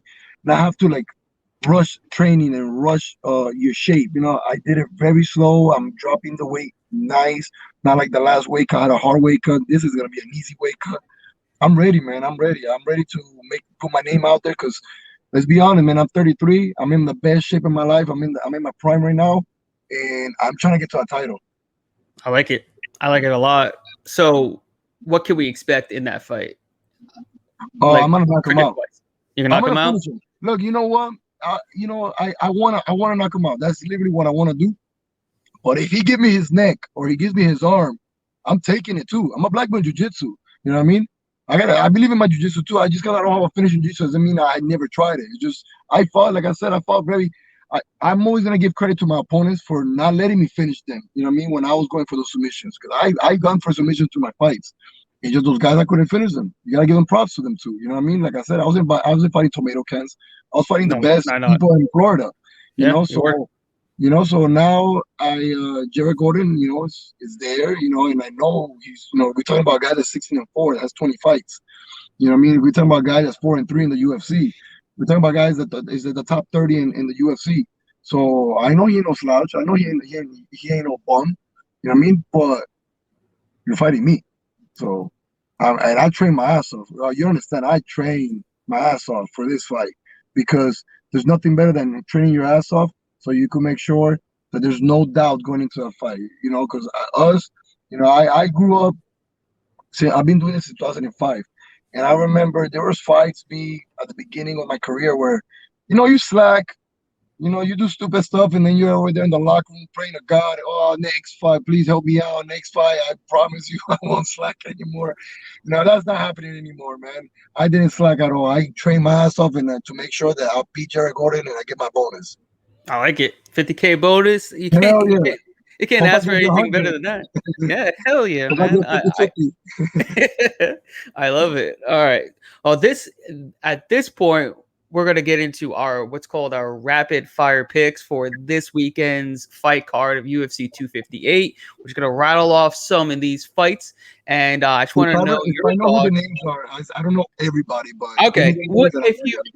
I think majority of these people you should know one way or another. If not, we could just pass on the fight, and that's okay. A-okay. That's not a problem. So Okay. we'll start with this fight between Andre Ewell and Chris Gutierrez. Don't know them. All right. I know you're good, man. Don't worry. But let me pick. I'll pick anyways. I like the name Andre. There you go. All right. Go with that one. Andre Ewell. All right. So next up is a women's fight between Gillian Robertson and Miranda Maverick. I'll get Miranda Maverick. All right. Next up is a fight between Gabe Green and Phillip Rowe. Phillip Rowe. I know who Phillip Rowe is. I don't know the other guys. I'm gonna go for Phillip Rowe. All right. Next up is Ricky Simone and Brian Kelleher. I don't know, Brian. I think I heard that maybe, but Ricky Simone is a savage, so I'm gonna go for Ricky.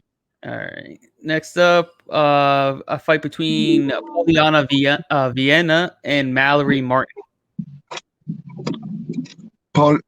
Say her name again. Polyana Viana. Yeah. I'll go for her. Okay. All right. Next up is Diego Lima taking on Belal Muhammed. I'm gonna go for Diego Lima, man. I like the Lima brothers. Lima. All right. Next up is Rodolfo Vieira and Anthony Hernandez. Don't know. I'm gonna go for Anthony Hernandez. Sounds Latino. The other guy's Brazilian, so yeah. All right. Next up, you got Bobby Green taking on Jim Miller. Bobby Green. Those two I know. I fought the same card as Jim Miller, and I like Jim Miller. He's a vet. I'm a fan of his, but I think Bobby Green is a better. I just think he's better. I just think I like his hands and Bobby Green. Bobby Green's a savage too. Mm-hmm. Next up, Julian Marquez and Maki Pitolo. Don't know that, but I like that name Pitolo, so we'll go for him. His nickname is actually Coconut Bombs. Oh, I like that. All right. Next up is Pedro Munoz and Jimmy Rivera. That's a really good fight.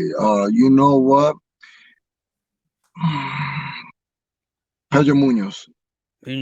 Like it. Yeah. That's a good one.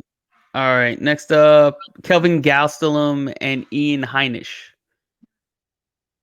Ian Heinisch. I can't remember that name, but I always like Kevin Gastelum when he's in shape, so I'm gonna go for Kevin Gastelum.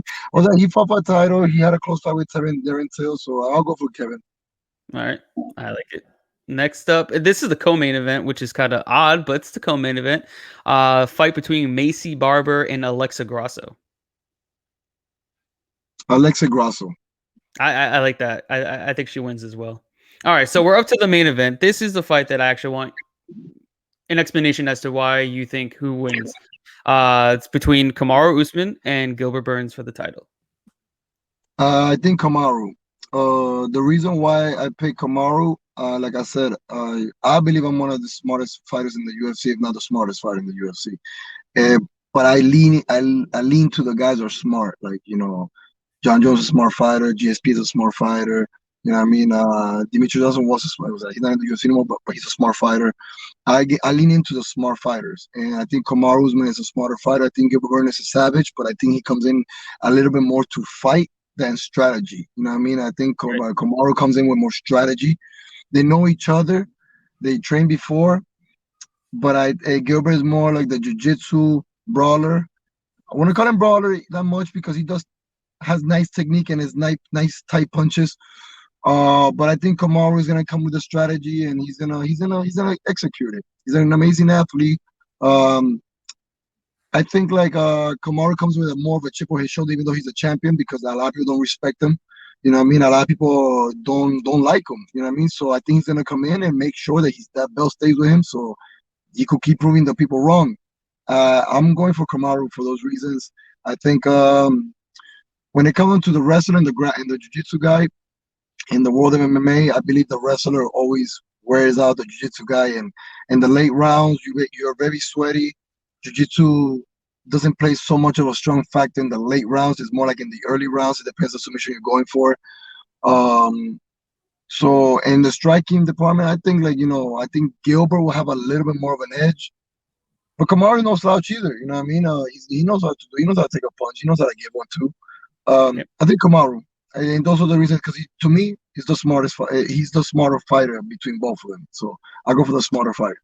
I like it. I like it. So that pretty much wraps up this, this interview here on our podcast. But before we go, if you want to, I don't know if you have any sponsors, you can shout out sponsors, or you could just let everybody know where they can follow you on social media so you can get that following up, because everybody should be following you, man.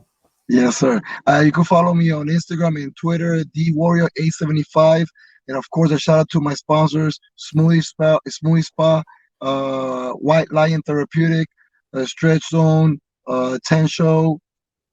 Shout out to my team, MMA Masters, everybody in it. Everybody that's helping me out, my teammates, my coaches, Cesar Carnedo, Daniel Verde, my resident coach, which is my boy too, Marino, my strength and conditioning coach, Jonathan. He's the first Venezuelan strength and conditioning coach going in, if I'm not wrong, he's the first Venezuelan strength and conditioning coach going to corner in a UFC fight. Damn. I can't remember. He told me the thing, but I really don't remember what it was. But I know the first Venezuelan something. First Venezuelan strength and conditioning coach in the UFC, something like that. If I'm leaving somebody out or something I can't remember right now, I'm sorry. And a shout out to my ninjas. You know what I mean? I'm a coach, and I have 5 students that I teach. I'm right now guiding through the same journey I had. So shout out to, and they're my main training partners. This is the crazy thing, man. I train with a lot of guys here, but right now my main training partners were guys that actually I started teaching about 3 years ago. You know what I mean? And these guys are prodigies. You know what I mean? These guys are so good, and now they're helping me out for my fights a lot. You know what I mean? Alexander Martinez, Justin Arteaga, Richard Majol, Kevin Navas, and Christine. Forgot her last name. My bad, Christine. But those are my 5 students. Now, the ones that are helping me right now is Justin Arteaga, Alex, and Richard. Those are my main 3 training partners right now. They're the ones, like I said, they're the ones putting in the work with me, and not only putting the work, putting the body for me to be able to get what I need. You know what I mean? Because let's be honest, you need a group of people that they sacrifice their body. So let's be honest, man, when we spar, I hit them a little harder than when they hit me. You know what I mean? Yeah, you know what I mean? Like, it's the truth, you know what I mean? Like, they gotta take a little bit more of the punishment, just like I take it for them when they actually have the fights coming up, you know what I mean? But that's how we do, man. We have a great brotherhood over here in the gym. We're family, so great things are happening for us for a reason, So, and my friends and my family they do nothing but show support. And last but not least, of course, all my Latin people and my Colombian people, all the fans that are just, they've been sending me messages, and I know they're gonna tune in on February 20th to watch me get my hand raised. Thank you guys very much. I appreciate it, and thank you for the interview. No, anytime, man. Thank you for coming on, and good luck with your fight. I'll be rooting for you here in South Florida as well, because I'm also South Floridian as well. So we'll talk to you soon, and you have a great one. And with us is UFC heavyweight contender Curtis Blaydes. Thank you so much for coming on the show with us. How are you doing today, sir? I'm doing fine, man. How about yourself? I'm doing great. Like I said, thank you so much for coming on before a big fight coming up next weekend. How is your preparation going for such a big tilt in the heavyweight division? Are you feeling good coming into this fight? Man, my preparation's been pretty much the same. Always same sparring partners, same coaches, same gym. All that's the same. And I feel good. Don't have any injuries. Healthy. Not sick. So yeah, I feel good. That's great. I mean, I know you were coming off, I believe you had COVID, which is what canceled your, the previous fight between you and Lewis. So I'm assuming that's over with and you're feeling great. How did it, how was the time, being with that sickness and going through all of that? Um, I mean, obviously, I was disappointed I couldn't do the fight, but beyond that, I just had headaches and body aches. I didn't have any respiratory issues, or I didn't lose my taste or my smell or anything like that. So, like, it was uncomfortable for about a week, and then after like 10 days, I was pretty much back to normal. That's great. As long as it wasn't, too serious, I'm happy for you there. I know you were already, getting ready for Derek Lewis just a few months ago. So I'm assuming nothing has changed in like you said, in your preparation. But looking into this matchup,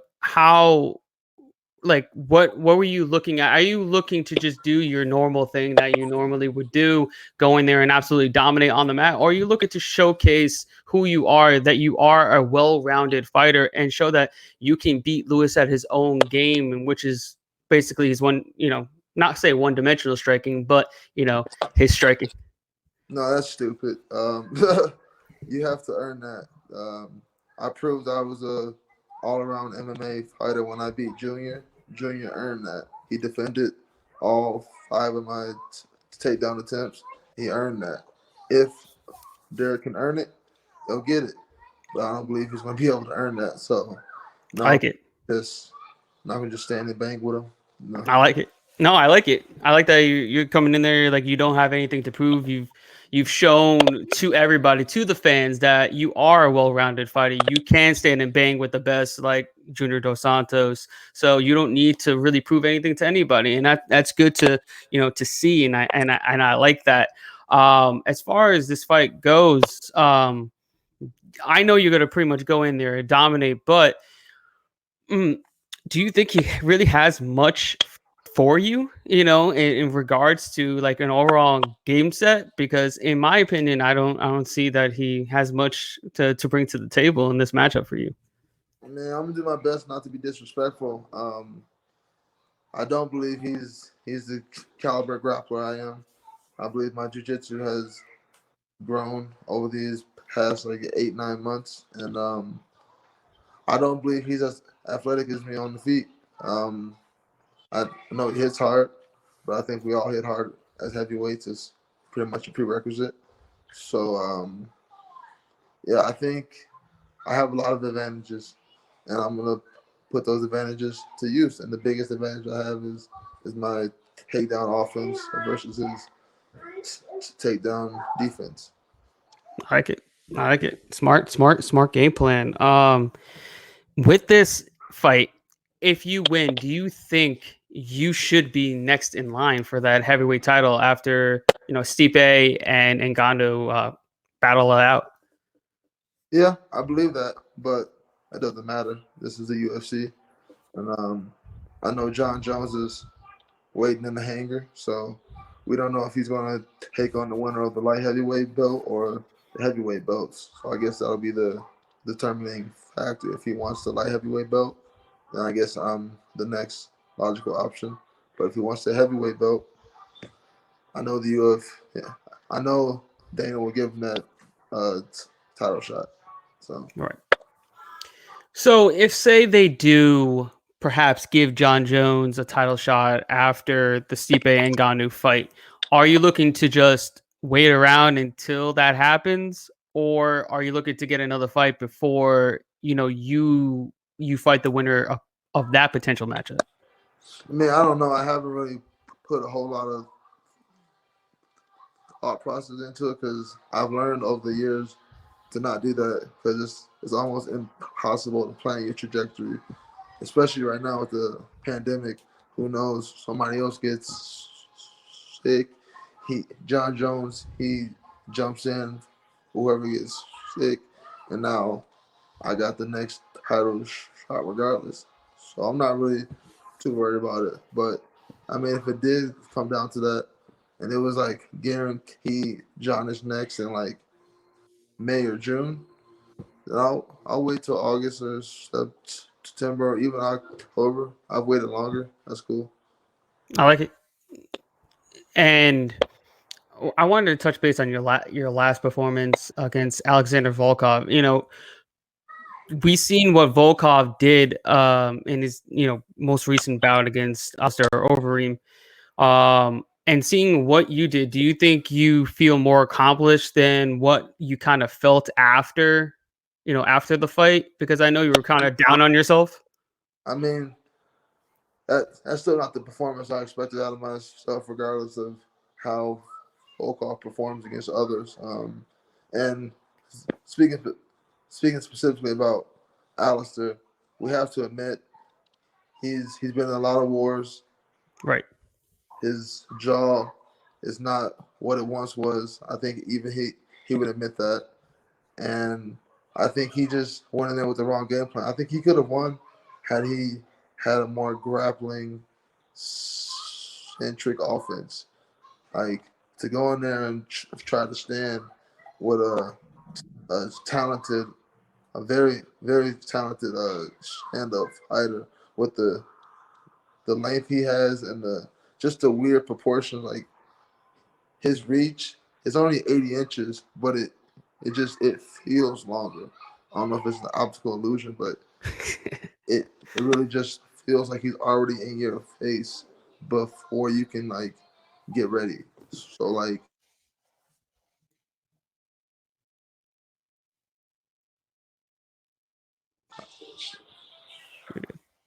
I'm sorry. No, you're good. That was a call. That was my brother. I'll call him back. What was I saying? Oh, Volkov. I respect him. He's legit. He had a great game plan against me, and obviously the game plan he had against Alistair was just touch him up early. He came out hyper aggressive, a little more aggressive than I was expecting in that first round. I don't think Alistair was fully like turned on at that point. I think Volkov he capitalized on Alistair's hesitance, and you can't hesitate. You got to another guy. He turns up the gear. You got to turn up the gear also. And Alistair didn't do that, and it got ugly before he could start grappling. Right. I mean, he did put on a great performance, Yeah. and I don't think you need to really talk down on yourself because even if you didn't like get the finish, I think that performance was absolutely stellar. To do what you broke records during that fight, no less. That's the kind of thing I think. I am a win's a win. It's almost like the NFL. Like anything can happen. A win's a win. Exactly. That's what I'm saying. I mean, so you can't really, be too hard on yourself because it was a dominant performance. It was a great performance. And, and look where you're at now. You are chopping at the bit to be the next heavyweight champion. I think it's going to be a great ride because you look at who you lost to, Francis Ngannou. And where is he at the top right now? And that's it. That's it. So you've been beating the best of the best. And, here you are at the top. I'm just are you expecting that championship gold around your waist very, very soon? Because me personally, I think I am. I'm not. That depends on what your idea of very, very soon. I don't think it'll. I think there's a possibility it happens this calendar year, but I'm not expecting it. Maybe end of this year or beginning of the next year, but I do envision it like on the horizon, but I'm not in a hurry. I know there's hurdles, there's obstacles that I don't have the power to really Right. do anything about. So I'm gonna handle what I can handle. My job is to beat Derek Lewis and to present my argument for why I should be next. All right. And as far as who's ahead of you, right? Anybody, whether it's John Jones, Francis Ngannou, Stipe Miocic, Derek Lewis, who do you think presents the toughest matchup moving forward? Stipe. He's already proven he's the most well-rounded. He's already proven several times over he does not get tired. He can go 25 minutes. There's nothing to him. So I think, yeah, he definitely presents the toughest problem. They all present their own individual issues, but I think Stipe has the most. Most, right? And in that matchup, who do you think is coming out? Is Stipe going to retain his title and beat Francis again, or does Francis become the new champion? I think so. I think because Francis he's going to be hesitant.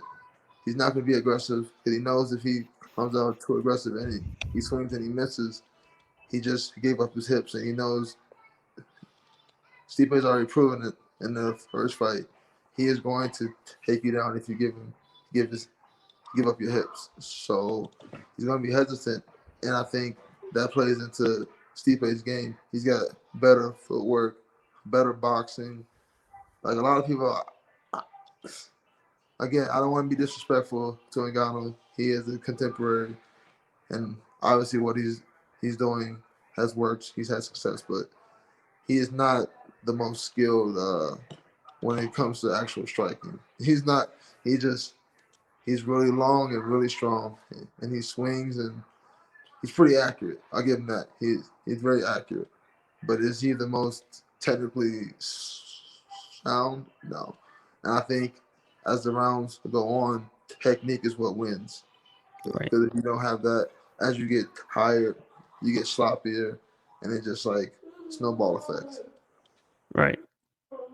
That makes complete sense. I mean, we've seen in that his last fight against Rosenstruck, yes, he's got insane power, but those punches were just coming from the hip, and they were just winging them, and one landed. It worked. Yeah, got me with some shit like that. It worked. But it took him so far to get to Stipe, and then it showed that that wasn't enough because he took the power and he was able to withstand it. After that, it continued to work. As I just said, he got me. He got Junior. He went back on a hot streak doing the same thing. So that's why I don't think he's grown. I think he's like, yo, it didn't work the first time, but it'll work this time. And it's not gonna work. I like it because since this is a betting podcast, that means our listeners could potentially get a dog money price on Stipe right now because he is a underdog coming into this fight for a second time against Francis. That's crazy. So disrespectful. But you know why? That's because the whole world just believes in Ngannou's powers. So they're the public. Isn't that how it works? Yeah. But like the public, like whoever they're putting all the money on, that's how the line moves and stuff. Exactly. Yes.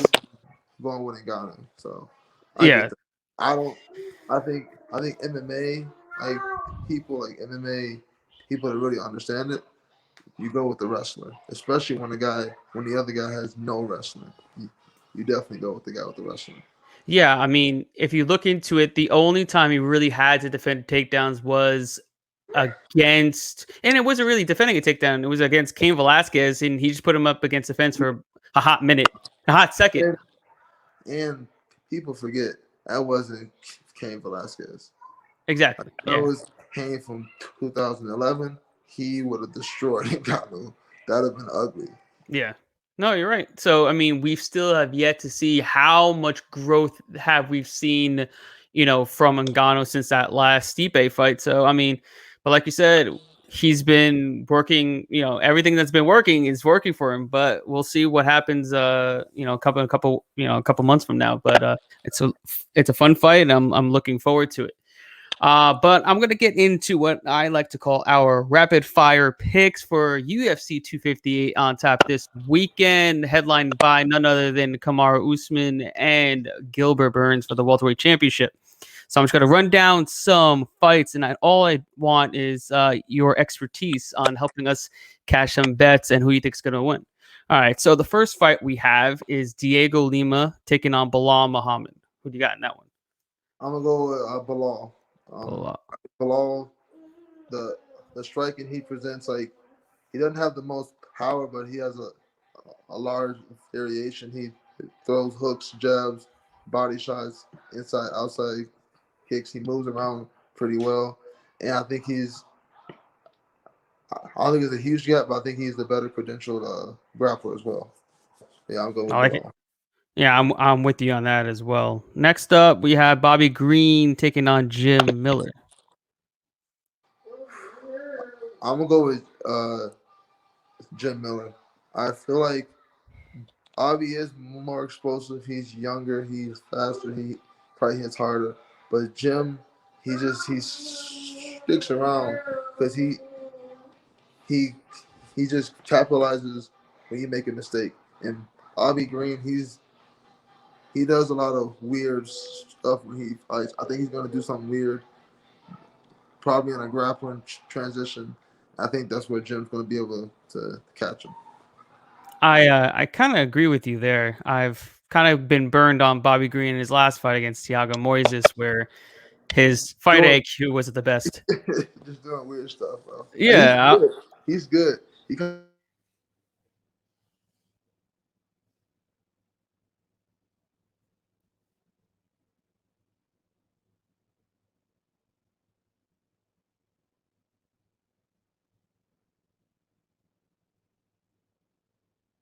I had to text my brother.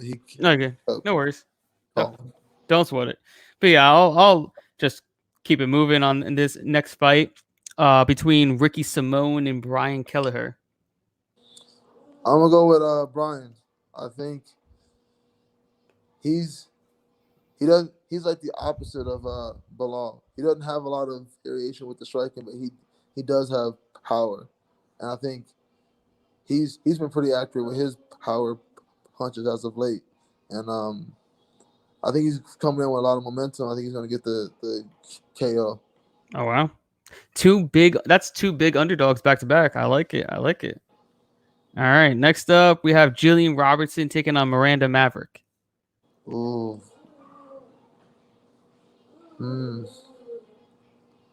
Gillian's a lot slicker on the ground, but Miranda's kind of big. And I've only seen one of Miranda's fight, and it was in Victor, and her opponent wasn't that good, so it was hard to judge. I've watched a lot more of Gillian. I'm gonna go with Gillian because I know more about her. I believe in her more. I got you. All right. Next up, we have a fight between Rodolfo Vieira and Anthony Hernandez. I don't know who Rodolfo is, but I know Anthony Hernandez. Do you know anything about Rodolfo? Yeah, he's a multi-time Brazilian Jiu-Jitsu world champion, and like all those tournaments, like he's probably one of the goats in Jiu-Jitsu, for that way. And he's like a 185-pound monster. He looks like he should be fighting at 205. And how are his hands? Subpar. Yeah, that's usually how it is. When your jiu-jitsu is that good, it's hard to have great hands. Yeah, his hands are like if this fight were to be standing, Hernandez would definitely win. So I guess it all comes down to how good Hernandez is to take down defenses. Exactly. But it's hard for me to go against a credential grappler. Like I said, if I don't know too much about a guy, as long as I know he's a grappler, a credential grappler, that makes me confident. I think I'll go with him. Yeah, he finished all 7 of his fights on the mat, 6 by sub, 1 by ground and pound. He's finished. Yeah. He's finished. I think Oscar Pijota in his first UFC fight, and then. So he's like, he gets you on the ground.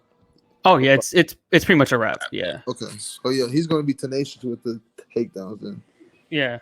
And it really boils down to if Hernandez can show that takedown defense, I think he's definitely live, like super live. But we'll see. That's the name of the game. It's gonna be an exciting fight. All right. So next up, we have a fight between Gabe Green and Phillip Rowe. Phillip Rowe. Phillip Rowe. he came out here to Denver, train with us for a little bit. This was like 2 years ago, but yeah, he came out here, and I got to watch him sparring with the guys. He's nice, and he's got some good wrestling, some nice jiu-jitsu. He's slick. I think I'll go with him. Yeah. I'm gonna look into that because if he does have good wrestling, like you say, that's Yeah, a pretty big advantage over his opponent Gabe Green, who's about like 6 inches shorter than him. I haven't seen him use it a whole lot in his fights, but he used it like they were here for a week, and I got to watch him during our wrestling practice, and he was good. Like the scrambles, I could tell he has good hips. I like it. Good insight. Next up, we have a fight between Polyana, Viana, and Mallory Martin. I gotta go with my teammate Mallory. Nice. Yeah. Now, how's she looking? I didn't know she was over there with you guys. Oh, she looks great. I mean, her condition is amazing. I watch her spar a lot with Rose Namajunas and a couple other UFC females like Aspen Ladd and a couple others. But she gets in good, tough rounds. I know her conditioning's amazing. Her grappling for such a small woman, she's really tough, like a little honey badger. So, yeah, I'm going Mallory. I like it. I like the good insight you're providing here, sir. All right. Next up, we have a fight between Andre Ewell and Chris Gutierrez. Oh, I don't know. These guys, it's one of those like who's on or who's developed, because based off the past, like either one of them can win this one. I don't really feel confident picking either one, to be honest. Yeah, I'm with you on that. It's a tough one. It's gonna be very close, and it's also a new addition to the card as well. Ewell was supposed to fight Cody Stamen, I think, last week. He had a false positive on his COVID test. So here he is at a catch weight against Gutierrez, who's taking the fight on a week's notice. Wow. Oh, that's a factor. The one guy's had a whole camp. The other guy come off a week's notice. And it is a catch weight. Yeah, this one has too many unknown variables for me. I don't know. All right, we can keep it moving. That's cool. All right, next up we have a fight between Kelvin Gastelum and Ian Heinisch. Oh man, this is hard because I know Ian. He's not like officially a part of Elevation, but he cross trains a bit with us, and yeah, I know he's got some pretty good jiu-jitsu. He's got a nice top game, but Kelvin, ever since his fight with Izzy, I just view him in a whole different light. Like the toughness he showed in that fight was champ. That was some champion stuff. And I think he's the better overall fighter. I'm gonna go with Kelvin. All right. I think you're right on that one as well. I mean, I think not a big step down competition, but it is a step down coming from, Israel Adesanya and those that he's been fighting. Next up, we have a fight between Julian Marquez and Maki Pitolo.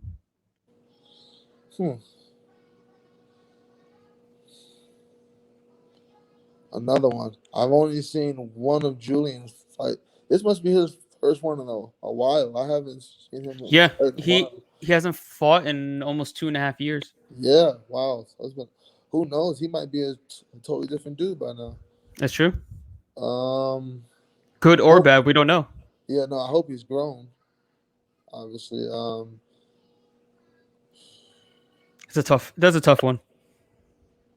I'm gonna go with Julian. I'm the one fight I did watch. He's not the most technical, but you don't have to be with the hands at that division, especially at the lower levels. He definitely has heart, and he's got conditioning. So I'll go with him. I like it. All right, so we're up to our co-main event, which is a fight between Maycee Barber and Alexa Grasso. I'm gonna go with Alexis Grasso. I think she's just a better striker. Like, I agree. And her defensive wrestling is good also. Like, she knows how to sprawl, get her hips back and stuff. I like that. Yeah, that's a good one. And the line's coming down on her, so she's getting close to a pick'em, which is good for our money. All right, so we're up to our main event between Kamaru Usman and Gilbert Burns for the welterweight championship. Who do you got? I got Usman because he's been out here training with us also, and obviously the resume he already has, he's already proven he's got everything it takes to win these types of fights. I mean, but there's also the factor that they were training partners, like they know everything about each other. I mean, Right. And I don't know. I don't know Usman that well enough to know if he's like grown that much that Gilbert will get caught off guard by anything. Like, he probably has the same tendencies, probably does this same little pump before he throws an overhand or whatever like that, and vice versa for Gilbert. I'm sure Usman knows all, like in the grappling exchanges, he knows what he likes. He knows he likes that Kamaru or whatever. Like, this one's honestly a pick, but I'm going to go with Usman. That's who I want to win. But Gilbert, he could win. This is 50-50. Yeah, and the line doesn't suggest that, but Really? yeah, no, Usman's a very big favorite. A very big favorite. Huh. Well, you know what I think they're counting on? Usman's the more technical striker, and he can use his defensive wrestling to keep it on the feet and gas out Gilbert in the later rounds. Right. I mean, he has a 5-inch reach advantage as well. He's a pretty big 170-pound fighter too. He's long. He's got a nice jab. I watched him go a lot with Neil Magny. Oh wow. And Neil's pretty long. Yeah. I like it. No, I appreciate the insights there. We're trying to hopefully catch some bets this weekend. I think it's gonna be we got some great fights on tap. Great main event. But before we go, if you want to like shout out, if you got any sponsors or just put your Twitter handle or anything social media related, the floor is yours, my man. Well, I'd like to thank you for having me on the show. Had a good time, good questions, good conversation. Thank you, man. Appreciate it. If you want to follow me on Instagram and my Twitter, it's razorblades265. And I'd like to give a shout out to my gym, to Team Elevation, to Corey's Sanhagen. He just had that amazing highlight KO. Wishing Alistair well. Hope he heals up. He hurt his ankle. Damn. And I want to give a shout out to my sponsor, Wolfpack. It's a local dispensary out here in Denver. They got the best bud. It's with all the rappers, 2 Chainz, all the famous. I'm not into all the extra, but the one of the best. Like, everyone goes there. So that's it. Yeah. All right, man. I appreciate you coming on the show. I hope to see your hand raised next weekend, and I definitely want to have you come back after you get that W. And I appreciate you coming on, man. So you have a great night, and I'll talk to you later.